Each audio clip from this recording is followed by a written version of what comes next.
CNLIVE, Season 4, Episode 10, Doctor's Orders, Don't Extradite Assange. I'm Joe Loria, the Editor-in-Chief of Consortium News.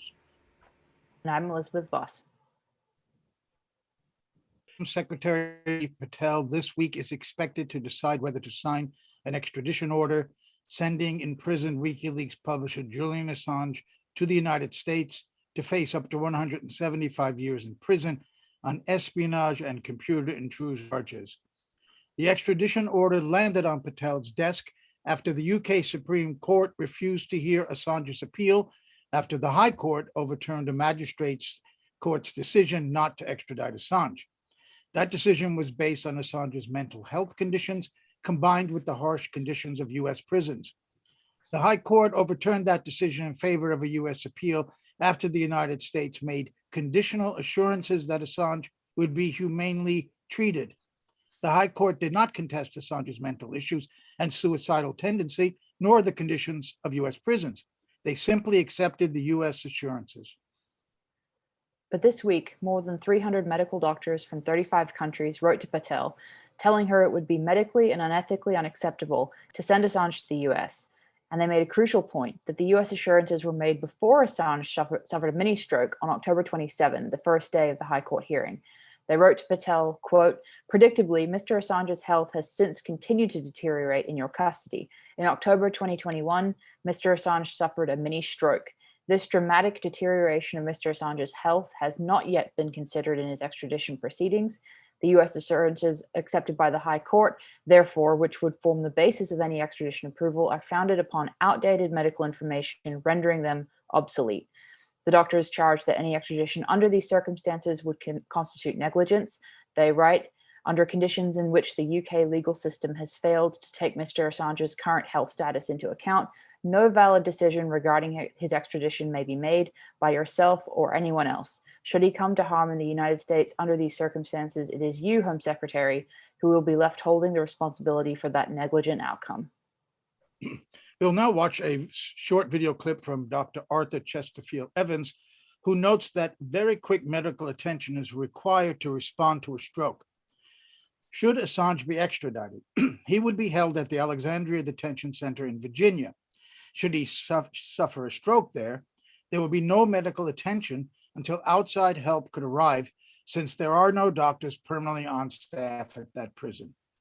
Julian Assange was assessed from a health point of view, assuming that he had mental health issues. But there was a suggestion, and I gather there's been a diagnosis of stroke, which occurred actually during the hearing last time. It wasn't addressed. Issue of stroke, of course, the acronym that they publicise is FAST, face, arm, speech, time is what it stands for. And the face droops, the arm becomes weak, speech becomes slurred, and the T is for time to get some action.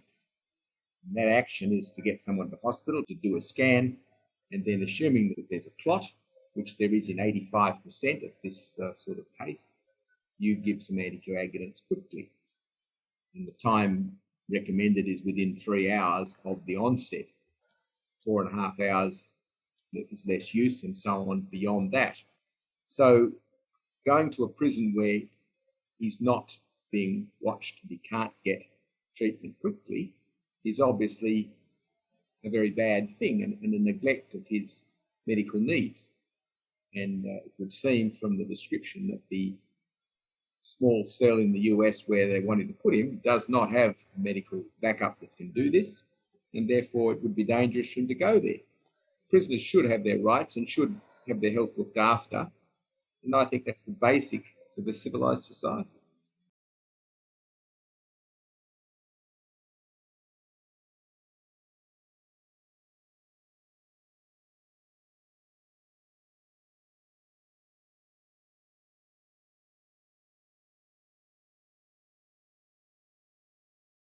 And from Dr. Sue Wareham of the Medical Association for Prevention of War. Elizabeth. Thanks. Yeah, I'd like to start out just by asking you both to give us an outline of the press release published by Doctors for Assange today, and add any thoughts you have about the current situation and the likelihood of Priti Patel denying, rubber stamping the extradition order. Bill, if you want to go first, jump right in. Sure. So Doctors for Assange wrote the Home Secretary of the UK, Priti Patel, in November of 2019, based on the evidence provided by 4 experts in the assessment of victims of torture, cautioning her that the continued detention of Mr. Assange in maximum security conditions and the ongoing arbitrary nature of the legal proceedings against him could have consequences for him medically. In particular, we called out cardiovascular events. And sure enough, he had a cardiovascular event during the High Court proceedings in October of 2021, October 27th.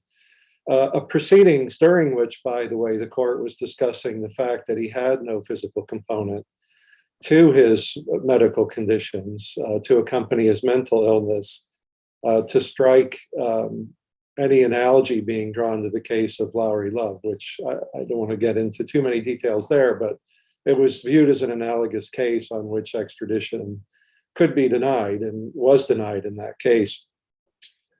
So therefore, the facts have changed out from under the legal proceeding. The legal proceeding is now, as we say in the letter, obsolete. It does not address the entire mental and physical condition of Mr. Assange, and therefore he should not be extradited. It's even worse now because he has a physical component added to the medical component. And we just call again for the whole, call for the torture to end, the persecution to end. It's past time. Things are just going to continue to deteriorate. And I'll jump in there, shall I?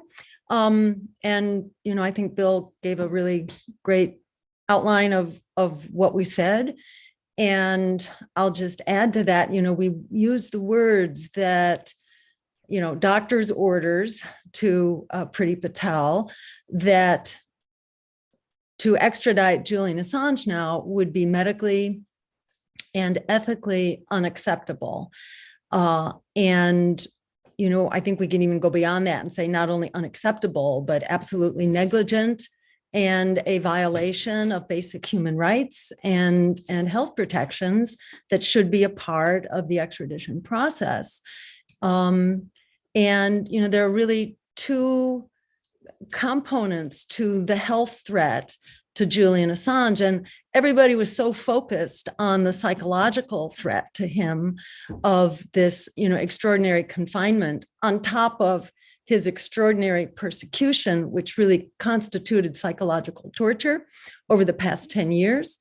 And that's not torture light, that's really significant and life-threatening torture, as documented by Nils Melzer, the UN rapporteur on torture, and other medical professionals specializing in torture who documented all of this.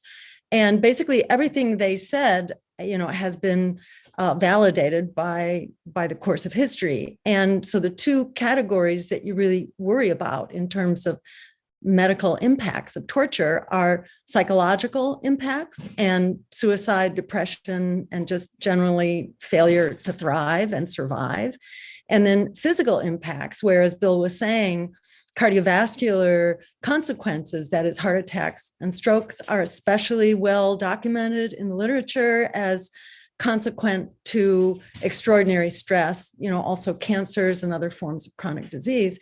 But, you know, it was so ironic that while the High Court was so busy providing assurances that Assange's mental health would be well cared for in prison, there he was having a physical health emergency before everybody's eyes, right there on the video stream from Belmarsh prison into the courtroom.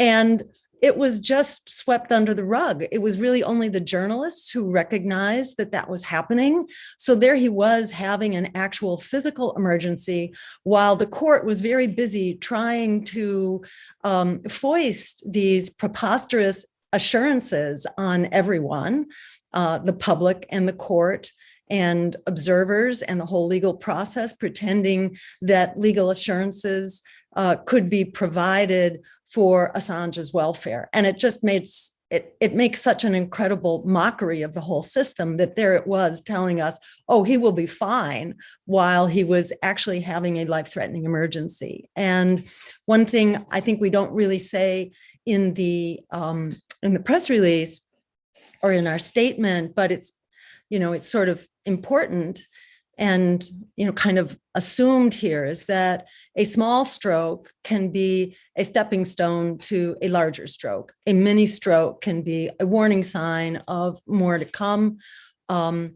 His symptoms were also described as a TIA, or a transient ischemic attack, which is also a warning sign of something potentially bigger to come. And as Arthur was saying in his piece, you have about 3 hours to get to an emergency room, to get diagnosed, to have a scan, and to have very special forms of blood thinners that basically can dissolve clot, which help in most instances of stroke, but not all, which is why you have to have it studied, because it can also cause harm. It's a medication that comes with potential side effects and harm. So you have to be in an emergency room. And there it was, as clear as day, that the prison system and even the court system is absolutely incapable of providing actual assurances of health.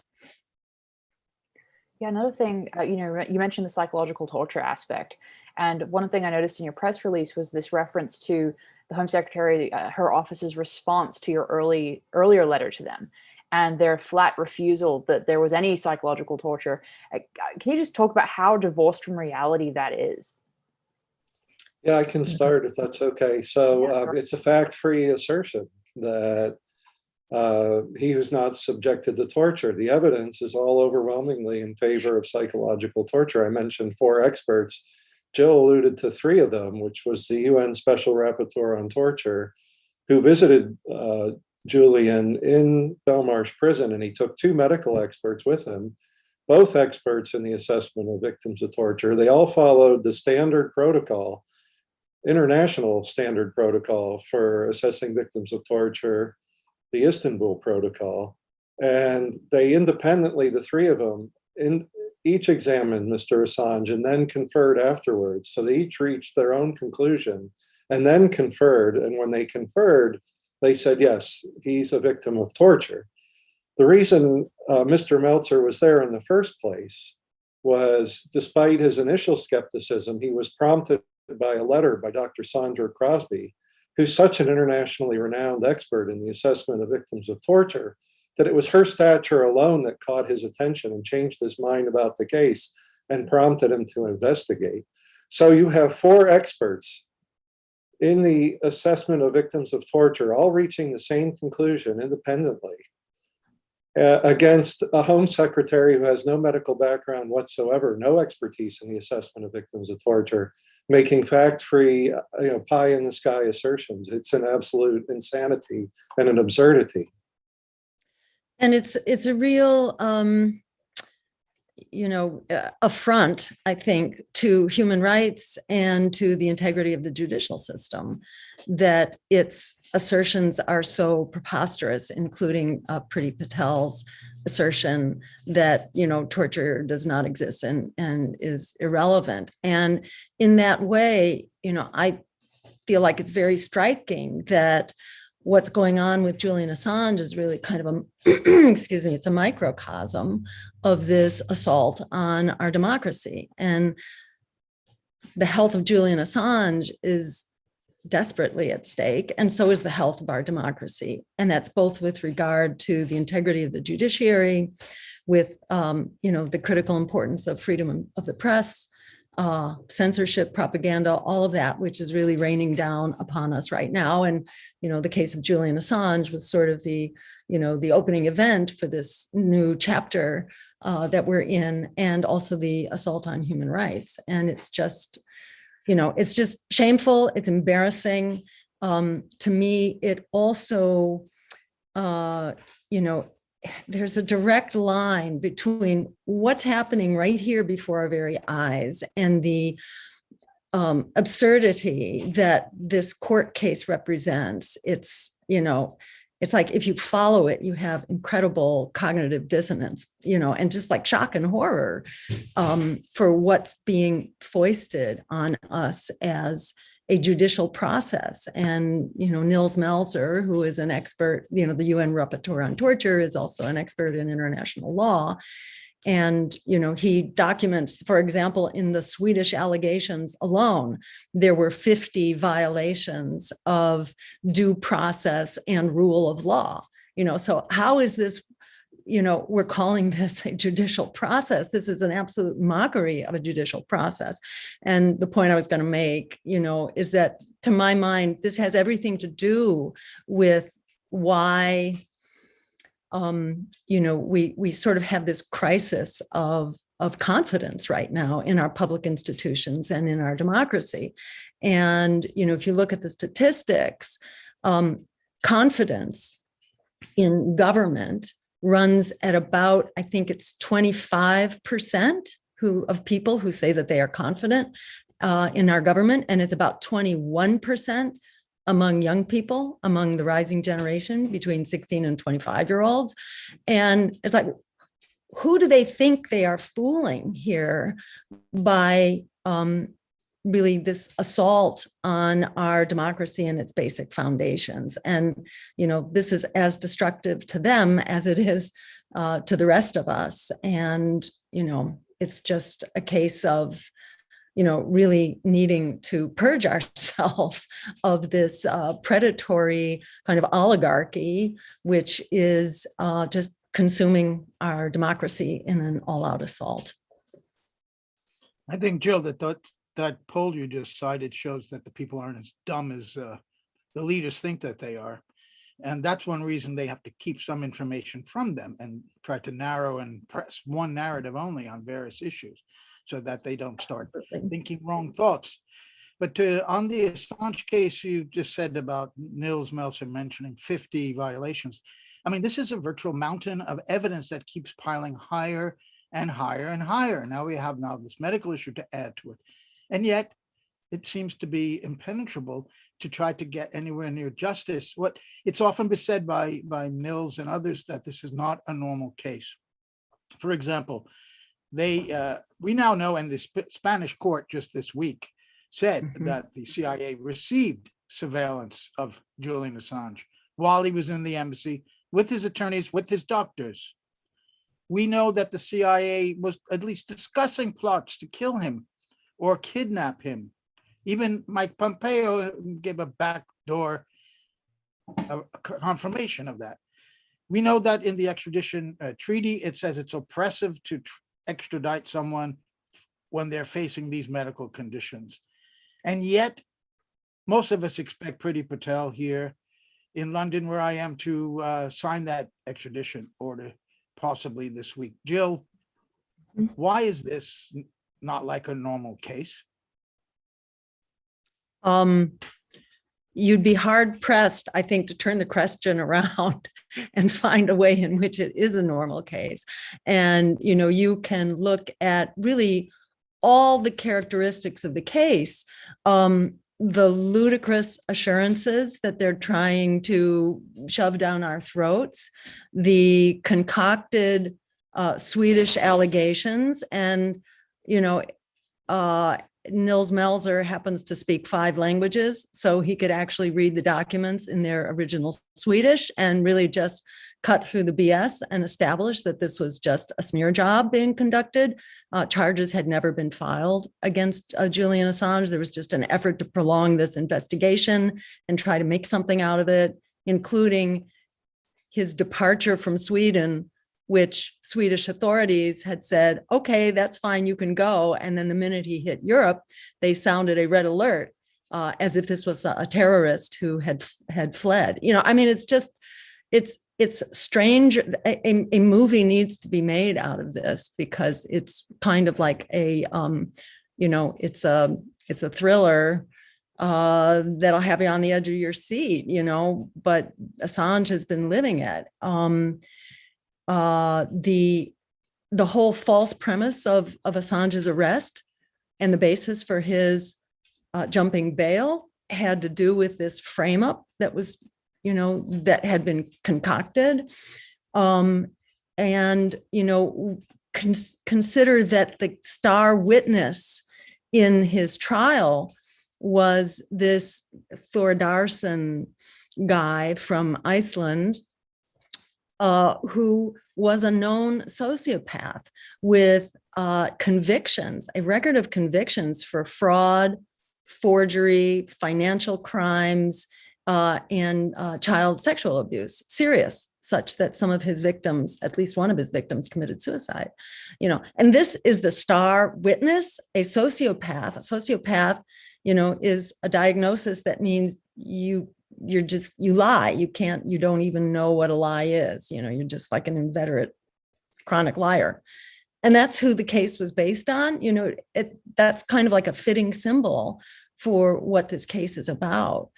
So the case is extraordinary, and it's no secret to anybody what the many political motivations are around this case. And, Julian Assange is being punished for exposing lies, corruption, torture, and war crimes on the part of our government.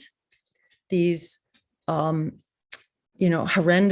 illegalities committed in our name.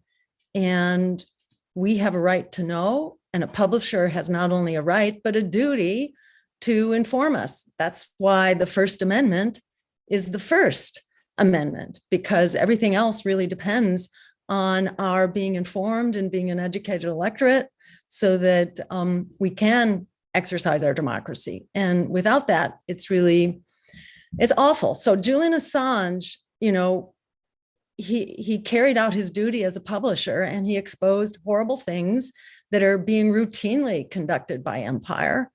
And Empire doesn't like that. It never has. And you can go through history and find out all kinds of people who've paid the price for blowing the whistle on Empire. That's what's going on here. But, it's not as though the solution to that is just to back off, because look where we are. We are on the verge of a nuclear, annihilation and confrontation that has really been engineered very much, thanks to the influence of the war profiteers in the weapons industry who pull the strings in government in the US, above all, I'm sure in other places too, but particularly here. And, it's just not okay in this age of empire that is powerful beyond anything, in history. It cannot be left to its own devices. This has always been a threat to democracy, and it's a bigger threat. That is, foreign entanglements. That's what the founders hoped to avoid. And, and we have to reassert those basic principles, which the founders got right. They didn't get everything right, but they did get the First Amendment right. And we really need that if we're going to survive, into the next decade, let alone the next century. I'd forgotten about Siggy Thordarson, Jill. Thank you for reminding. It's another incredible fact about this case that would, in any other case, the things that I mentioned, the spying, the plotting to kill him, his medical conditions, would throw this thing out immediately. And that's another one. The chief witness on the computer intrusion charges absolutely recanted and said he lied. He was an FBI informant. He told that lies to the FBI. As far as I know, he hasn't been charged for that. And they're sticking with his story, even though he did that. Now, this Assange is too big to fail. That's the way I've described it. This, and there's also, I should add, as Kathy just pointed out in a note here, that the Crown Prosecution Service in Britain, and one of the emails that was obtained by Stefania Modici, town journalist, in her FOIA, said words to this effect that don't think this is a normal extradition case. So they've admitted it. They know this is not normal. They have to get this to make an example of him. What separates, I want to ask you, Bill, for you to weigh in, but I just want to ask Jill one more quick one. What separates this behavior by two Western governments who pretend to be or say they're the biggest democracies, purveyors of democracy around the world, lovers of and defenders of the free press? What separates them from a ruthless tin pot dictatorship that throws journalists in jail? Oh, wait, there is a journalist in jail in this story. I forgot. Yeah, what is the difference? What is the difference? Yeah, I mean, it's a very fine line. And, you know, you could say, well, maybe the numbers are different. That there are more journalists who are shot in the street, you know, or murdered in their beds asleep at night in other countries. But, you know, that is like the measure, that's the yardstick for a democracy. You know, it's like, heaven help us if that's our claim to democracy and a free press, that we're not assassinating journalists in the street. You know, it's not okay to muzzle journalists either. And it's not okay to disappear them and to destroy their reputations. You know, we're seeing this happening all over the place now with particularly anti-war journalists who are, you know, present company included, you know, whose reputations are very much under attack, whether it was going to be by the Ministry of Truth, you know, the Bureau of Disinformation Management, you know, with that lovely singer at its head, you know, that sort of had to dissolve under embarrassment and public attack and all that, you know. But that was just like, that was the government part of it. And now they have the, what is it called? News Guard, which is guarding us from the news, you know, which has the former heads of security agencies on its board and gets money from the government. And they have their own, you know, standards for deciding what's true and what's not. You know, it's outrageous. And the number of people who've been deplatformed on social media and YouTube and really, you know, Abby Martin, Lee Camp, you know, they're after the gray zone, you know, Max Blumenthal, and people who have dared to challenge the empire are really on notice that they are being really, they are under assault as journalists. And it's, you know, it's very scary for all of us because we really rely on journalists to tell us what's going on. Yeah, So, Nina you know, Jankowicz thinks we're useful idiots at consortium news, but the dynamic is the same for any government that needs to protect their interests, their power, and the misdeeds that they commit from their press revealing it to the public. And when you have a compliant media like the corporate media in the West, it becomes a lot easier to do that because you feed them what they need to know about foreign policy and it's regurgitated to the public. And then here comes along somebody like Julian Assange, let alone small actors like us or Gray Zone. He has to be stopped. Bill, when you want to weigh in on this, it's the same thing, whether it's Turkey throwing journalists in jail or Assange, in my opinion. Yeah, sure. So a couple quick points. The sociopath witness is such a compulsive fraudster. The authorities in Iceland had to preemptively arrest him to stop him from doing more crime. And this is a very progressive government in Iceland that isn't normally going to preemptively arrest somebody without an actual criminal charge. That's how you know, crazy he is. The other thing in terms of irregularities, then I'll get back to the First Amendment issues. The authorities, you know, the prosecution, the lawyers for the US actually concocted a lie to say that the reason Assange was put in the medical wing of Belmarsh was as punishment for the video that was leaked of him from the prison that a fellow prisoner took on a phone and released to the internet, released to a journalist, Cassandra Fairbanks. They would rather be seen as using the medical system as punishment than admit the full extent and reality that Assange was severely depressed and was in crisis at the time. They tried to paint him as a malingerer, So they would rather be seen, what kind of people would rather be seen as using medicine as punishment? That's just such anathema to a physician that you would use the medical system as punishment. The words fail me to describe how cruel and brutal and barbaric and disgusting it is to use the medical system as punishment, but they would gladly take that on. They would gladly take that on to avoid admitting that Assange was really mentally ill, and severely so, and needed to be in the medical ward. And that came out in the extradition hearing. It's all fully documented, and it's there.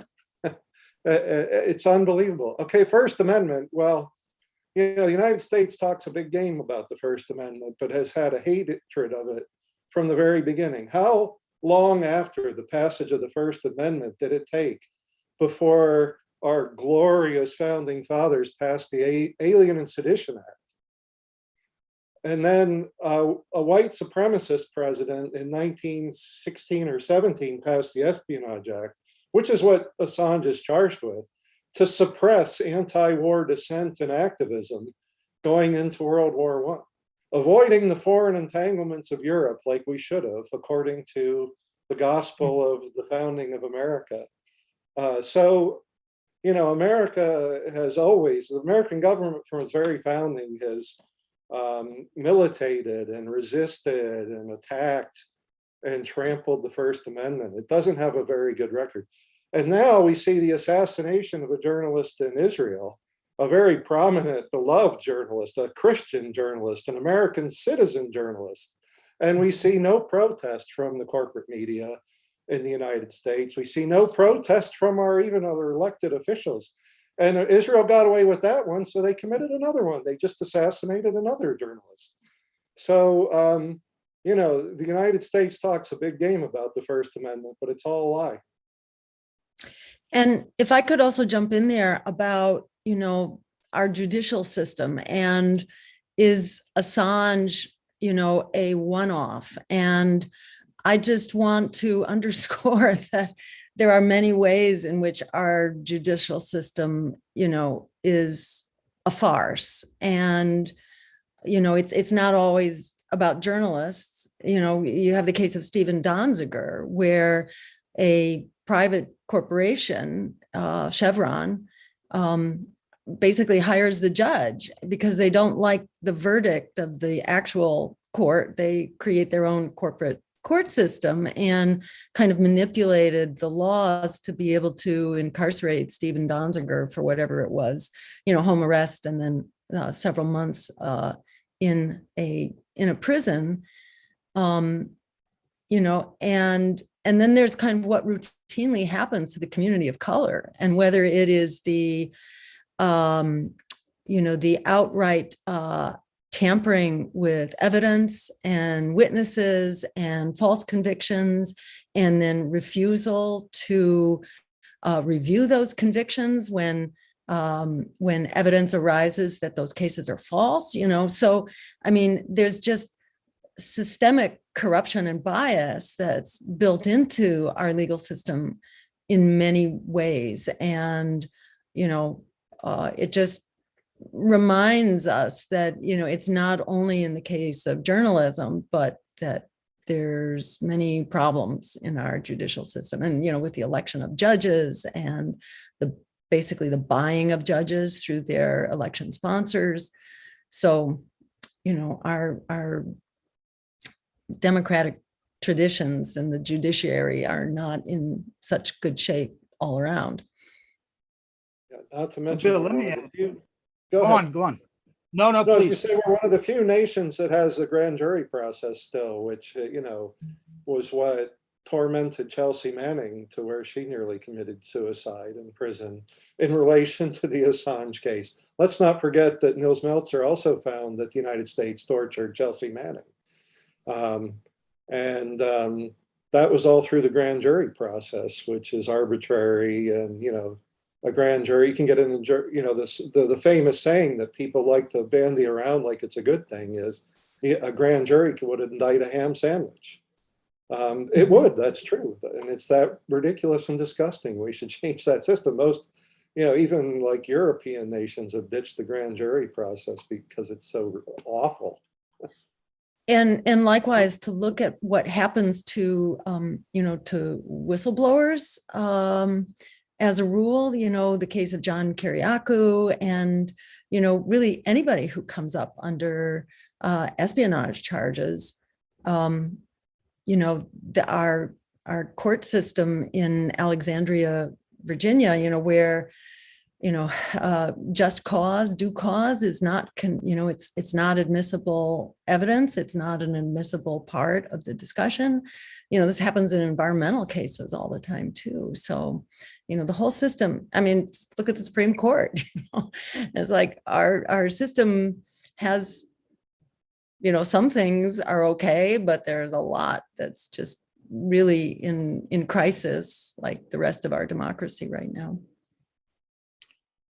Bill, you gave a nice historical overview there, going back to John Adams, the second president, who had that Sedition Alien Act passed. However, Thomas Jefferson, just his administration let it lapse, so it was only around a few years. Then Woodrow Wilson, who you refer to as a white supremacist, accurately, I may add, who loved the Birth of a Nation film and had it shown, I think, at the White House.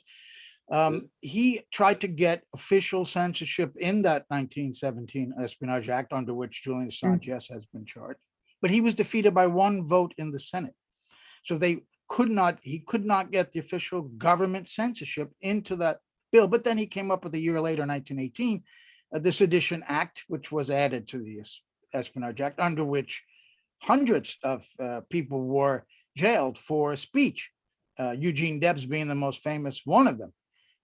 But likewise, the next administration let that lapse. It only lasted a few years in both cases. But now we're looking at a situation where we don't have necessarily that kind of formal act of Congress, although the Disinformation Governance Board, of which Nina Jankowicz was the head, which has now been mothballed because of Republicans. We have to admit it, Joe. It was the Republicans who stood up, not Democrats, who really stood up against this, and the backlash was fierce, and they backed away because this looks like formal government censorship. What Wilson was dreaming of looks like Biden was trying to get into the law without even an act of Congress, just by creating this thing as part of the Department of Homeland Security. So my question is, they seem very secure, the rulers, not only in the US, but in other governments, that, like Israel, you just mentioned, to get away with these things, to get away with Assange, to get away with the Disinformation Governance Board. The pressure being put on, it starts with Assange, really, this latest episodes of this, but now it is extended to other ways to try to stop people like Consortium News and Gray Zone, etc.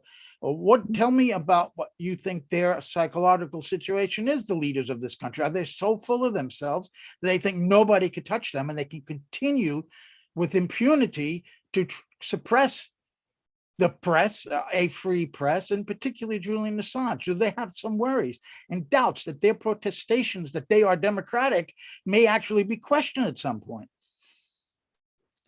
That's a Bill, great you want question. to take it first? Yeah, I was just going to say, in the Assange case, I haven't seen any sign of them pulling back from the brink of overreach, of persecution, of oppression. And yes, the Republicans got rid of the Disinformation Board, but it was Trump who's the first president to ever indict a journalist under the Espionage Act, and that's, of course, Julian Assange.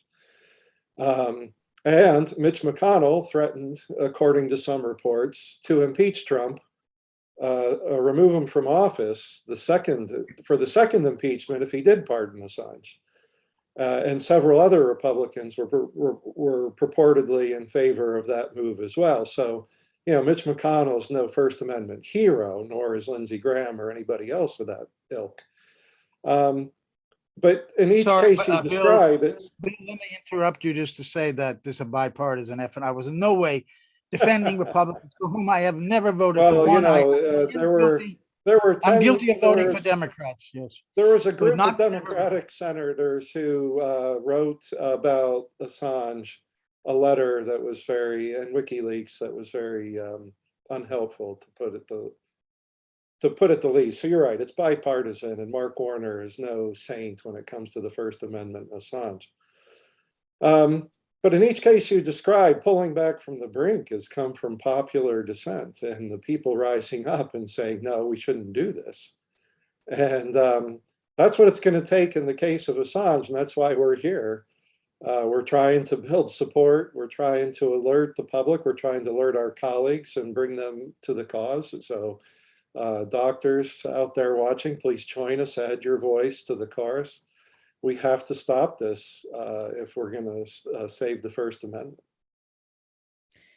And I'll just add to that, that the struggle in democracy is pretty much the same as the struggle within healthcare for a healthcare system that people can actually afford to use. We have something like 70,000 deaths per year, and that's outside of COVID, where 1 in 3 COVID deaths were linked to the lack of health insurance. But even COVID aside, it's about 70,000 deaths per year, according to a study published in The Lancet and within the last year. 70,000 people a year who are dying just because they can't afford health insurance. Student debt, 47 million people who are basically living as indentured servants with no real hope of getting out of that. You have, this very exciting uprising now within the union movement, which has really been revived because jobs are so lousy.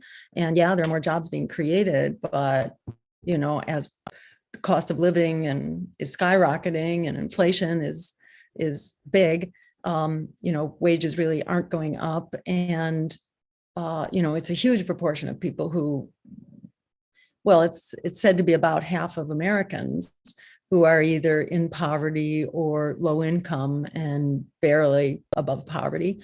So no matter what dimension you're looking at, housing, some 11 million people, I think the number is, that are just like barely keeping a roof over their heads.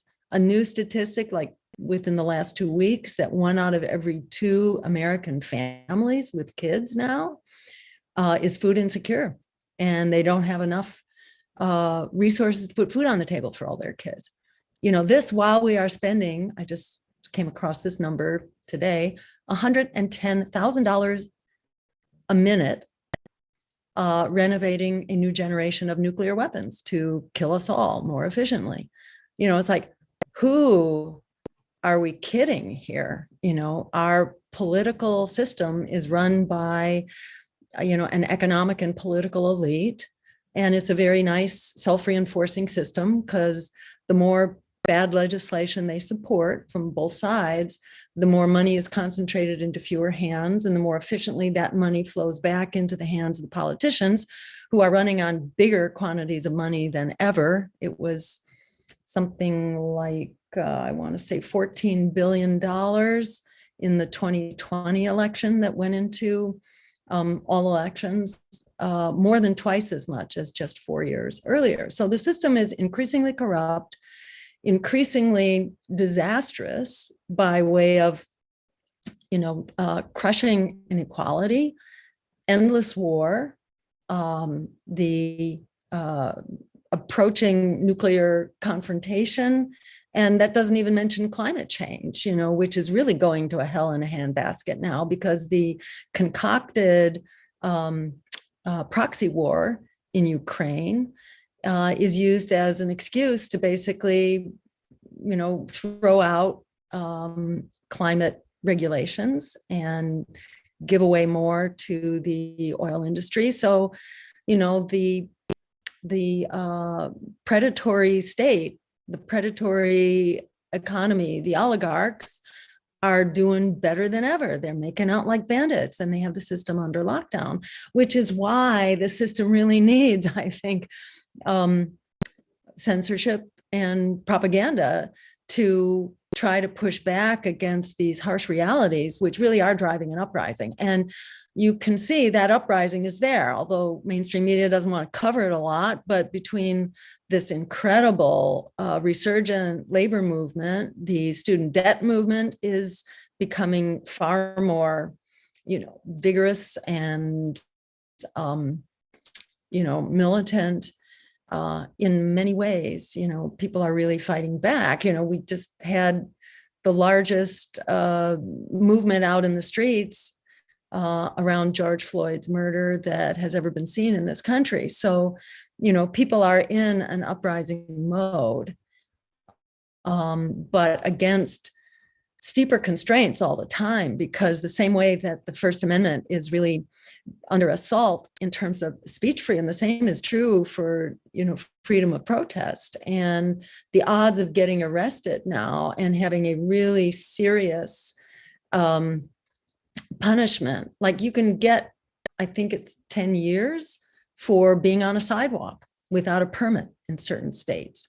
And automobile drivers have a license to run you down in some states if you are trying to block traffic. So, the system is becoming more draconian. It's like empire is doubling down because, because its days are numbered, and it is kind of in its last, its last clutches really at power. And look at the way the economic warfare against Russia has backfired. The ruble is in better shape, as I understand. It's certainly in as good shape as it was before the conflict. And, the US hegemony over global currency is really very much in jeopardy now. And we have forced China and Russia to work together and basically start building an alternative economy so that we can't control it anymore. It's pretty crazy that one country can inflict sanctions on, I think it's 1/3 of the world's population right now that's under US sanctions. And, which means death and disability and destruction to lots of people. I mean, what kind of world are we in where one country basically runs the show? So, it's no surprise that empire has really been challenged internationally. And there's a counterpart to that here at home too. The politics as usual and the propaganda as usual just doesn't hold sway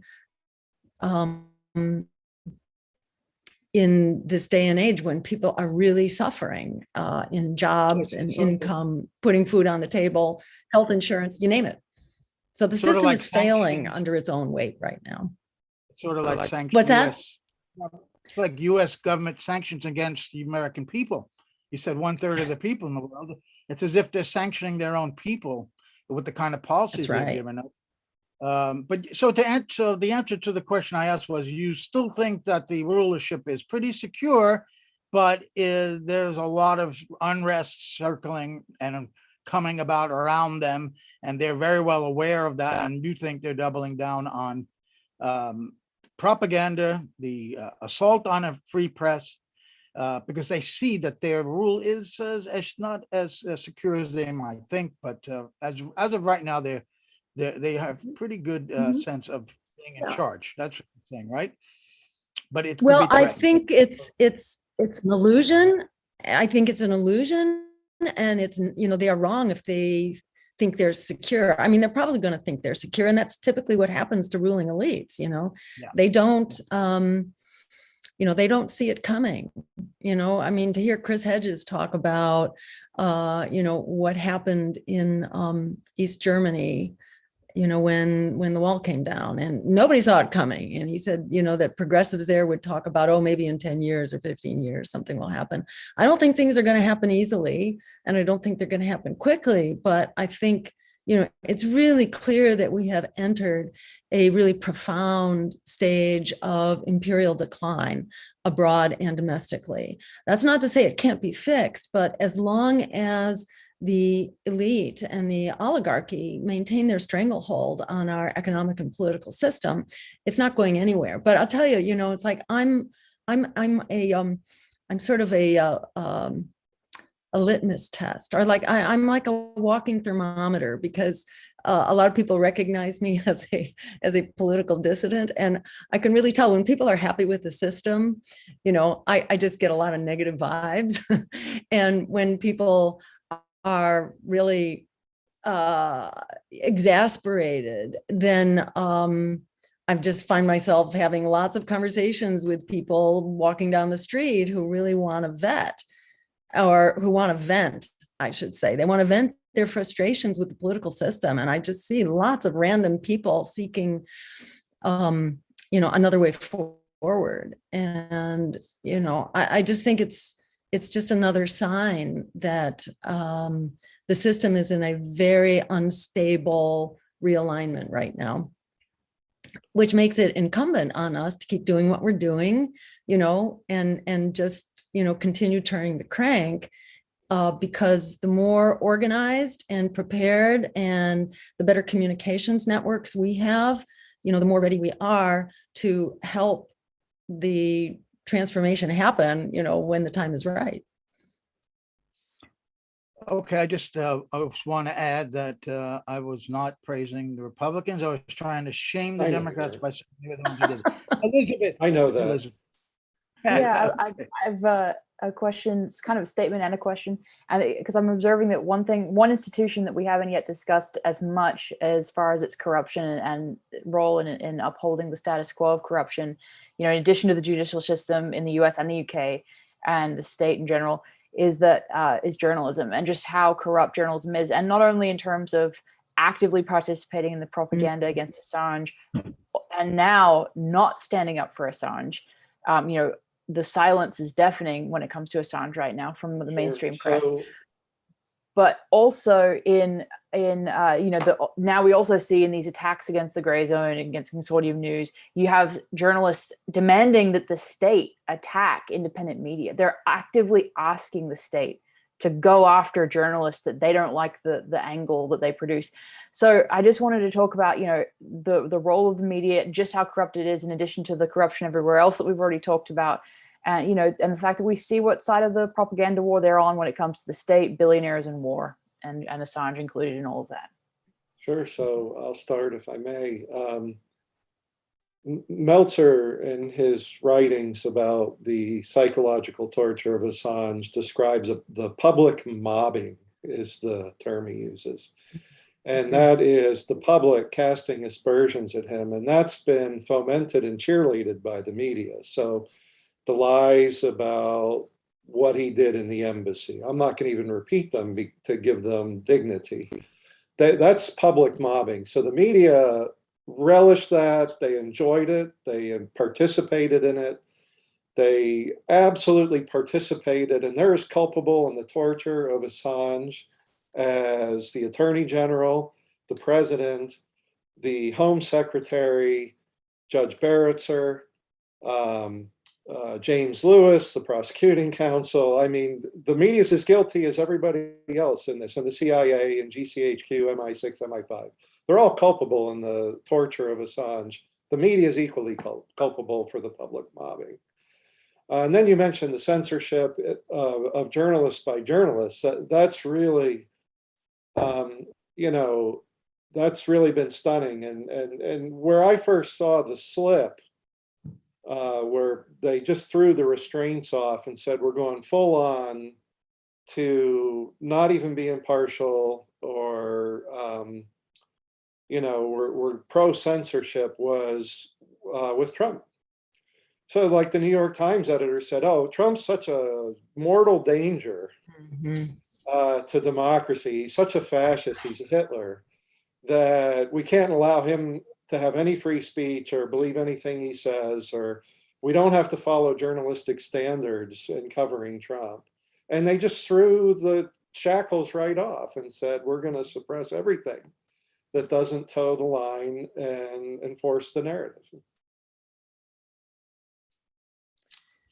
Yeah, which is exactly why You can't compromise on free speech because you don't like the offender. That point's been made forever, and I think we're really living it right now. And yeah, I'll also just agree that we have now this culture of lapdogs instead of a culture of watchdogs, and media has to be a watchdog. If it's a lapdog, it's not just useless. It's just like it's totally harmful.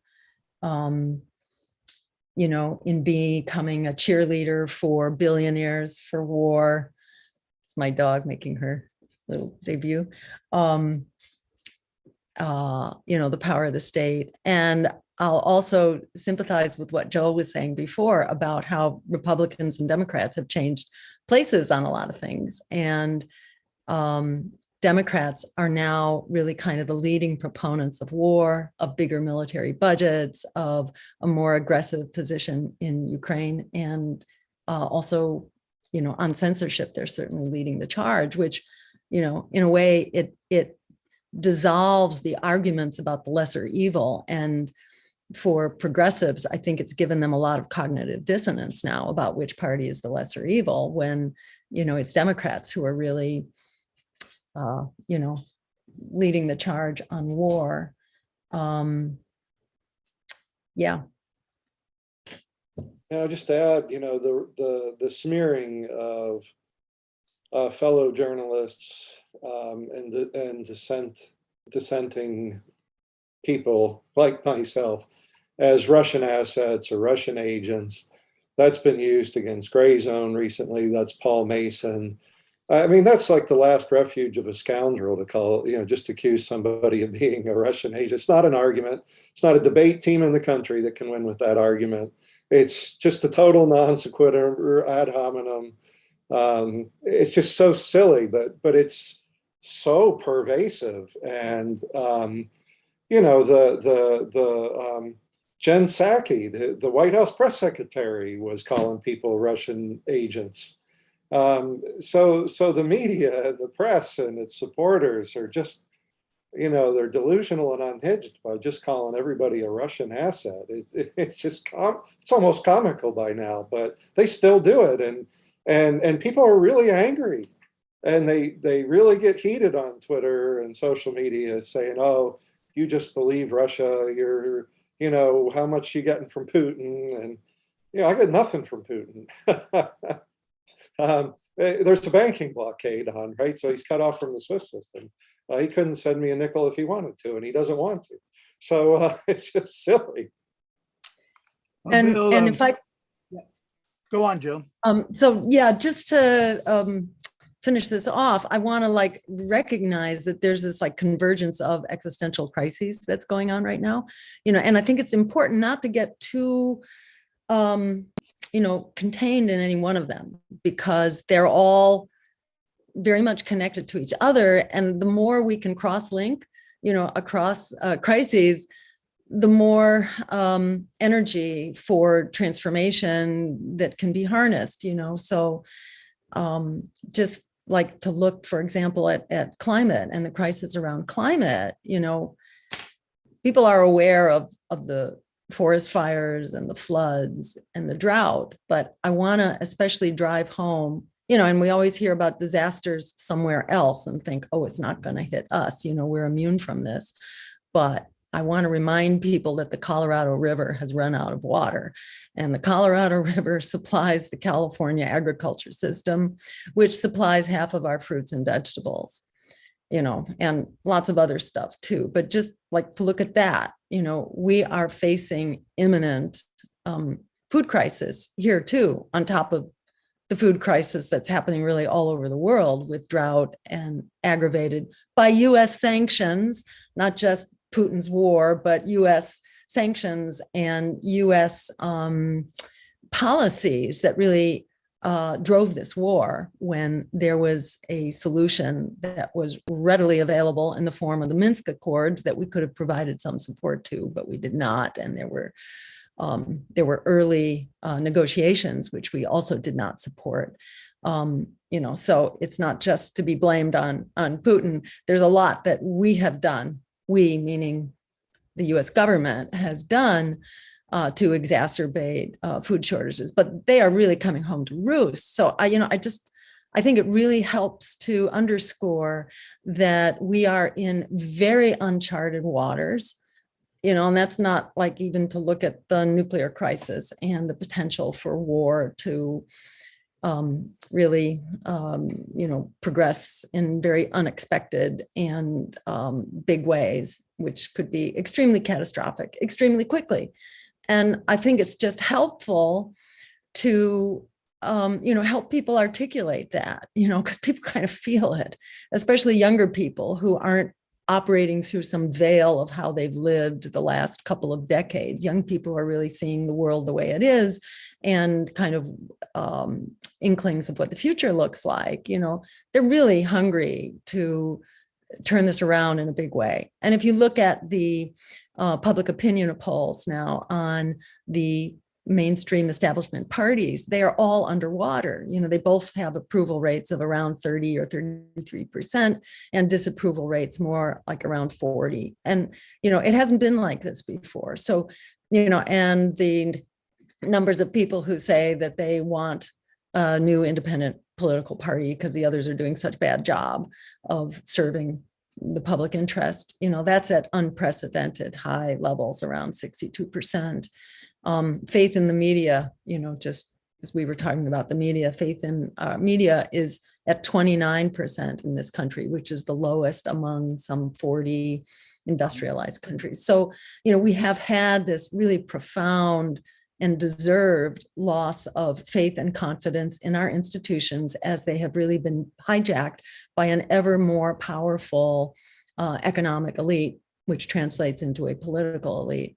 So change is here, and the powers that be can stave it off only for so long. And the crisis of our democracy and the crisis of Julian Assange is very much a part of that. So it's important not to feel too isolated in our crisis, because we're in very good company with working people and poor people and marginalized people and indigenous people, and who's ever kind of struggling with the reality of the climate, and the younger generations who are struggling with student debt. So there's really the profound making of a very powerful uprising. And I think it's inevitable. It is going to happen. It's just a question of when and how. Jill, first of all, you talked about a lapdog and not a watchdog. Watchdog. Is your dog? What is your dog that we saw? You said that your dog appeared on the screen. Is your dog a watchdog or a lapdog? Both, actually, and also a hunting. Yeah, no, she's definitely both. Okay. The other thing I wanted to say was, yeah. What's that? Well, I was just going to add now that Bill was talking about the weakness of the journalist. It's other journalists. A question from Elizabeth, but Wilson lost that very much so because the editors of newspapers in the U.S. totally opposed him. There was an outcry, the kind of outcry we're not seeing about Julian Assange. Seen a few statements that the mainstream media and the editors at the very top understand what's at stake here, because they've put out such editorials, but then they've just dropped it. They have not campaigned for this man, which is what they need to do. And as far as smearing people as anti-Russian, we remember from the anti-war protests, those of us old enough that they were immediately smeared as pro-Hanoi or Beijing. Same thing happened. Same trick government's been using for decades. Move forward now to the case. Let's assume Priti Patel signs this extradition this week. It's not the end of the road, Julian Assange. Legally, he can appeal her decision to the High Court and also do what is called appeal, which would be to appeal those parts of the original court's decision that sided with the U.S., even if Judge Baretz ultimately decided not to extradite, but she agreed with a whole bunch then. But even now, the health issue, since there's a new medical condition that was not available to those courts, I want to ask you, Bill, starting, is that if there's going to be a cross or an appeal of her decision, you think that that's going to be an important part of what an appeal was, to put to the high court, listen, the decision you made was made without the knowledge of his stroke, even though it happened on the first day of their. Yeah, I think there absolutely should be. This is a new fact of the case. It's very relevant. I don't know the legalities of how successful they could be by bringing up the medical issues again, but it should be possible. We do have a lawyer who helps us with Doctors for Assange, very critical person, who says that medical issues really do have great importance in the legal system. So, they should appeal it if the decision by Priti Patel is against Assange. And yes, then cross appeal all the other issues, the First Amendment issues, the attorney-client privilege issues, there must be 5 or 6 of them that I'm forgetting in real time here. But and then just to go back, we say that why aren't the editors and the owners of the media speaking out for Assange? I think they do realize what's at stake, and they don't care because they're not really interested in holding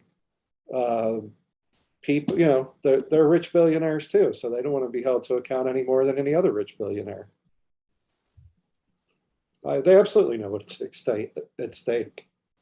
Their money. Jill, anything about the medical being an important part of an appeal after Patel's decision? Yes, absolutely. And the medical part, I think, is sort of easier for people to understand too, because it's not special language and you don't have to know sort of abstract concepts, to know what depression is about, or, kind of have a basic idea of what a stroke is about. This is just kind of a plain, compelling human language that tells the story of, this really, agonizing struggle that Julian Assange and his family are going through. So I think it really helps. I don't know what's going to tip the balance here because the system is so irrational and it seems to be completely defended against any kind of embarrassment or truth or whatever. It's really hard to know what will make it work, but I think it's just people are getting more educated about it, and many of the old illusions and the smears have really fallen away. So people, my hope is that people will feel really pissed off about this, and feel like it really is an attack on our democracy, on our, on our press freedom, on our right to know, and our freedoms of speech and all that. And so, I feel like we just have to press on, and things are going to happen. We've got a drought, we've got melting ice sheets, which could accelerate in a big way. I mean, we can just,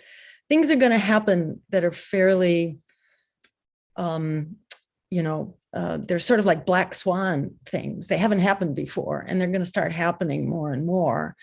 And I think it stands to sort of shake the system up and help people reboot and throw off the old chains of oligarchy and create a system that's more responsive to us. And it's like the old institutions that are constraining us are widely reviled. This press that has such control and tries to assert such control over our minds and tries to exercise censorship itself. Remember, people despise it. It has a 29% confidence rating. People don't like what they're getting. And when something happens, and I don't know what it is, but a lot of things are going to happen, and it's just going to shake up the old assumptions about things. And, that's when you see things really change, and you can't predict exactly when it's going to happen, but the more you can do to organize for it and help educate people about what the alternatives are, the more we can help that transformation happen when the time is right. Thank you, Jill. I think now we're going to watch a video of Mary Kostakidis, the Australian journalist who watched every session of the court hearings. She has something to say about the health issue as well. And then Dr. Sue Wareham, who was a medical doctor and is now with medical, let me get the name of her organization, Medical Association for Prevention of War. I think that's a wonderful sounding organization. Jill, I think you'd agree with that. So I think Kathy's ready to roll those two videos, and then we'll come back and say goodbye. Great. There are a few things that are unclear about this whole episode of the mini stroke and the lawyers and High Court's failure to take it into account during the US appeal hearing. I'm not a doctor, but I don't think symptoms of stroke precede a stroke. They appear during or after. And it would appear that Julian is likely to have had the episode just prior to the hearing, and his inability to animate the left side of his face or keep his head up without supporting it with his palm would have been an effect of the mini stroke or transient ischemic attack. This may also be the reason his lawyers were told he would not attend the video link due to an increase in medication, which was unexplained, and which Fitzgerald announced at the beginning of the hearing. The implication, I think it was in fact made explicit, was that Julian did not wish to attend, and I subsequently asked Stella about that, and she told me that he had wanted to attend, but the prison had not allowed it.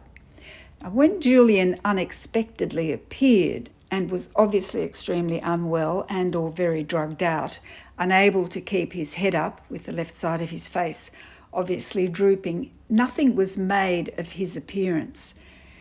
This is also odd, as on previous occasions, the court was certainly able to see him on the video link. Now, were they unable to see him? Or was the terrible nature of his appearance ignored?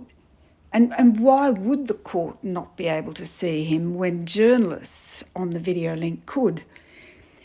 Regarding his mental faculty at the time, Julian obviously had still been able to prevail. He did attend despite an attempt to prevent him from doing so. He also made another decision during the hearing. He rose and stepped out of shot. He gave up propping his head up.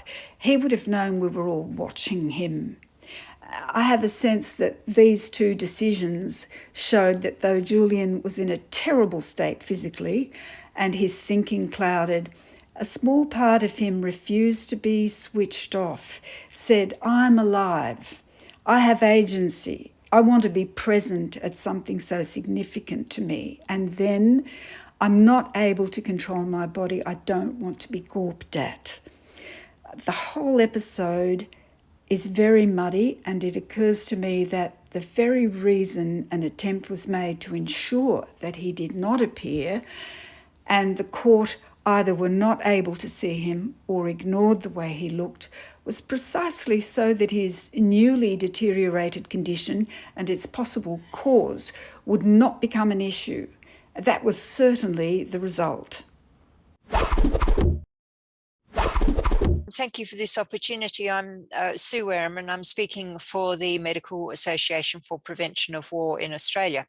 So representing hundreds of doctors and other health professionals in Australia, but we're joining with doctors, as we know, hundreds of other doctors from around the world, in stating basically at the moment that Julian Assange must not be extradited to the United States. Today, we've called our association, and I know others are doing this, have called on our newly elected Labor government in Australia to intervene to ensure that Assange is not extradited to the United States. And we've also written to the UK Home Secretary, Priti Patel, who, as we know, is expected to make a decision on this coming week, in the coming days. So there are a couple of main reasons for the very serious concerns that medical doctors and other health professionals hold about Assange and about everything that his case represents. And the first thing, of course, is that there's a serious risk not only to the health of Assange, which is already severely compromised, but there's a serious risk of him dying because of what is being inflicted upon him. There's been ample medical evidence presented and accepted during the extradition proceedings in the UK, which indicated that extradition would likely bring a significant suicide risk for Assange. We know he's been subjected to torture and that this is continuing. So the risk of suicide, of course, remains, but it not only remains, the state of his health generally, including his psychological health, appears to be getting worse. In October last year, 2021, Assange suffered a mini stroke. Now, what this indicates is that there is a significant risk of further cardiovascular events. It's a serious sudden event in the heart and circulatory system, including the brain. Now, the risk of cardiovascular events is augmented by psychological stress, and there's been ample psychological stress inflicted upon Julian Assange. Now, we believe that this heightened risk of deterioration in his health is a key piece of information which, as far as we can tell, hasn't been taken into account in the extradition proceedings thus far. So, in other words, the proceedings seem to be going ahead based on an inaccurate and out-of-date picture of his health, and this is not satisfactory. We've been meant to be reassured by the United States that Assange would in fact be safe in their custody in the United States. And the US government has stated that he would not be placed under special administrative measures, which apply in some of the prisons for particular prisoners. But our understanding is that he would still be in a different category called administrative segregation, under which he would still be in isolation for long periods, very long periods of the day. Anything up to 22 hours a day is my understanding. Now, for a man who's had a mini stroke, this length of time to be in isolation is just not acceptable. If there is a further cardiovascular event, then treatment needs to be very prompt. So nothing about this is reassuring. And indeed, really, we don't have good reason to trust the United States government, which, if it were acting in good faith, would not have persecuted and pursued Assange to the point of planning possibly his death, kidnapping and death, which we are told the evidence emerged around such a possibility. So nothing that the US government has done really indicates that their word is necessarily trustworthy in this, or that there are not political games being played to get the outcome that they want. The other serious concern in relation to this is much broader than that, and it goes to the importance of a free press and the role of a free press in our democracy. And we can all recall that when our nations, and I'm referring here to the US, UK and Australia, when they go to war, we're generally told that it's because we're upholding our democracy. And yet Assange's crime, so-called crime, was the publishing of evidence, and this evidence has not been disputed, of war crimes committed by our allies. Now, this is a travesty that the man who publishes information on what appear to be war crimes is persecuted, detained for years, and put in the grave danger in which he is. All this is happening while those who commit these war crimes walk free. This is a real perversion of justice. It's harder to think of any more absurd abuse of the legal process. And the persecution of Assange is a clear attempt to intimidate and silence other journalists who might, in the future, consider disclosing extremely important information, as Assange has, and information that we have a right to know. We have a right to know what is committed in our name. And listeners, I'm sure, will be familiar with these statements and the quite lengthy explanations of the concerns of the UN Special Rapporteur on Torture, Nils Melzer. And as mentioned, he's written quite a lot on this case because he can see the significance of this. He talks about the fact that Assange has been subject to torture. He describes Assange's case as the story of a man who has been persecuted and abused for revealing the dirty secrets of the powerful. And he talks about it as a deliberate, the whole process as a deliberate judicial arbitrariness in Western democracies that are otherwise keen to present themselves as examples of human rights, good examples of human rights. Now, in Australia, we have communicated with our government, previous coalition government, on the case of Julian Assange over some time. Our Department of Foreign Affairs and Trade informed MAPW members in communication in January this year that the government is unable to intervene in the legal proceedings related to Assange. And yet we note that our government has managed to intervene to good effect to ensure the safety of other Australian citizens in other circumstances who have also been prosecuted by governments elsewhere for political reasons. So we see no reason why the Australian government cannot intervene now, intervene strongly, and ensure the safety of this Australian citizen. We have a new government now as of a few weeks ago, and we're quite heartened to read that our new Prime Minister, Anthony Albanese, in December last year, stated in relation to Assange's case that enough is enough. We would heartily agree with that. Enough is enough, and we're calling on the Australian government to ensure that this really terrible saga in our nation's history is brought to an end. Thank you.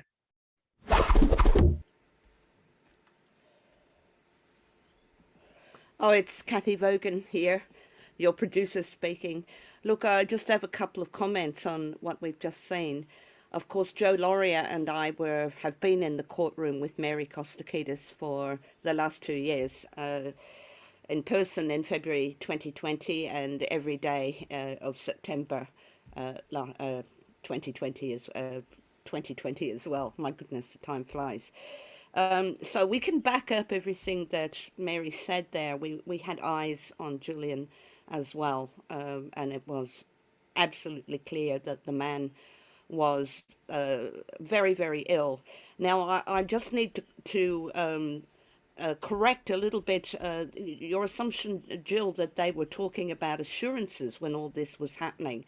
No, they weren't. They were talking, it was a hideous conversation about the probability of Julian committing suicide. The defense was arguing that he would. This is while we're watching Julian in the lead up, if not the event of his mini stroke.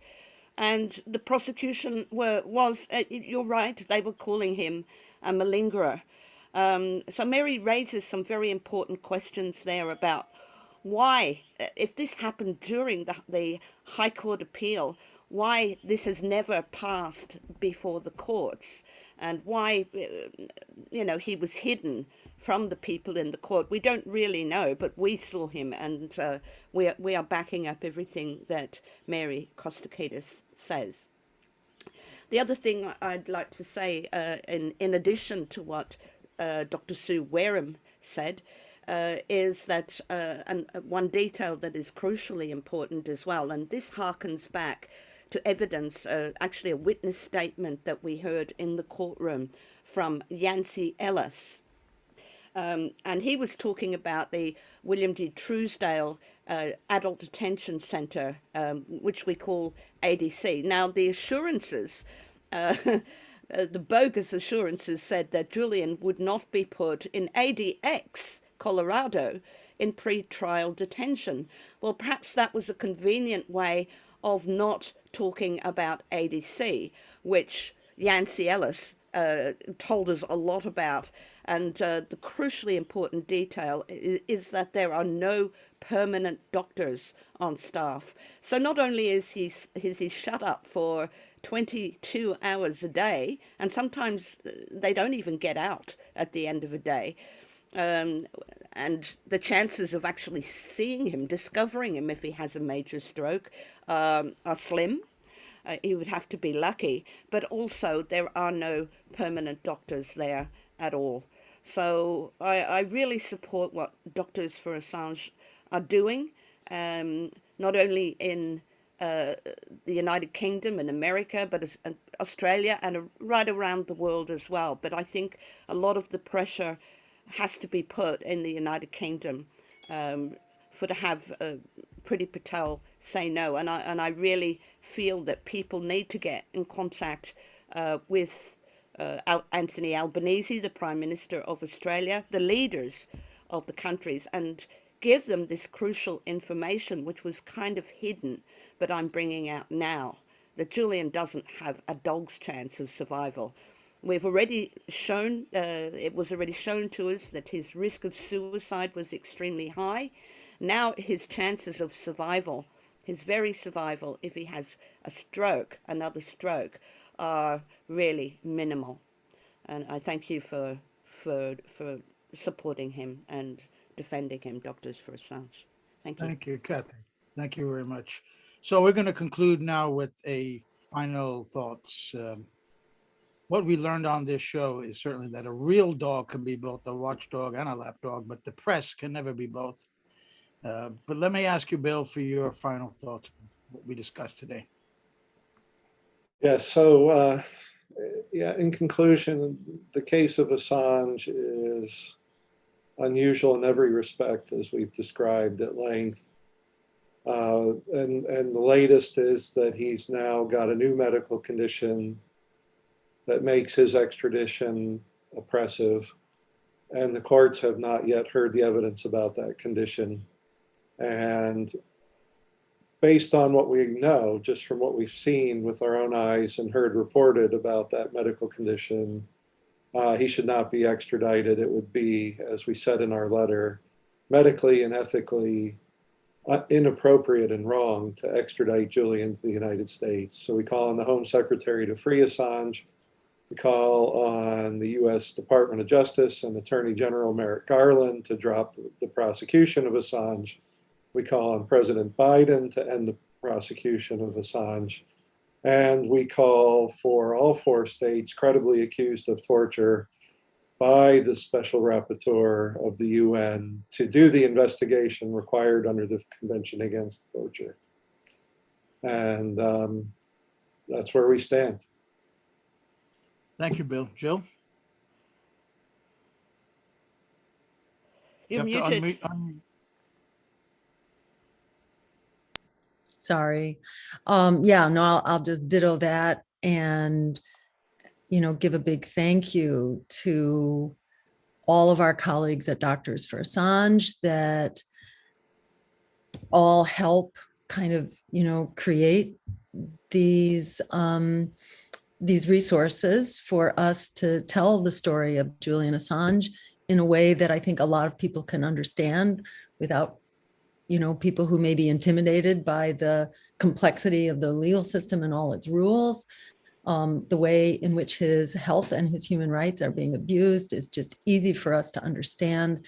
And I think at the end of the day, this is really about our asserting our right to a press that can inform and empower us, our right to First Amendment without, censorship and propaganda, our right to protest for redress of grievances, our right to a judicial system that we can have confidence in, and our right to human rights. These are just kind of basic infrastructures of our democracy, which is crumbling around us. And what is happening to Julian Assange is happening to all of us. And I think what will make a difference here is for everyday people to just own this and write a letter or make a phone call, to your head of state, your secretary of state, your attorney general, and in the US here, Merrick Garland and Joe Biden, and tell them to just drop this case and let the healing begin, for Julian Assange and for our democracy. And big thank you to Consortium News for being the real press, as opposed to the press. It's like our press has become the press and the oppressor. We need real press. And thank you to Consortium for having led the charge for however long we've been in existence. What is it, 25, 35 years? 27. What's that? How long? Going to be 27 this November. Yep, 27. Yeah. And I really encourage people to support Consortium News because it is, it's kind of at the cutting edge of the fight for real press freedom and a watchdog press, not a lapdog press. And it's so important that we support it, because the fight that Consortium's been fighting for decades has really now come home all over the country and all over the world. So thank you for hanging in there. And, it's a badge of honor to be under attack by empire. So I know it's not easy, but, consider it a compliment that you're on the right side, and we need you. So thank you. And thanks to everybody out there for listening, and support Consortium and the Free Press and Julian Assange, and let your voice be heard. Thank you. Thank you very, very much for those kind words, Jill. And with that, we're going to end this program. We've been talking to Bill Hogan and Jill Stein, both members of Doctors for Assange, about the latest medical developments and legal developments in the case of Julian Assange, with all of its political and social ramifications. So for Elizabeth Voss and Kathy Vogan, our producer, this is Joel Lauria saying goodbye until next time. Get out your notebook. There's more. If you are a consumer of independent news, then the first place you should be going to is Consortium News, and please do try to support them when you can. It doesn't have its articles behind a paywall. It's free for everyone. It's one of the best news sites out there, and it's been in the business of independent journalism and adversarial independent journalism for over 2 decades. I hope that with the public's continuing support of Consortium News, it will continue for a very long time to come. Thank you so much.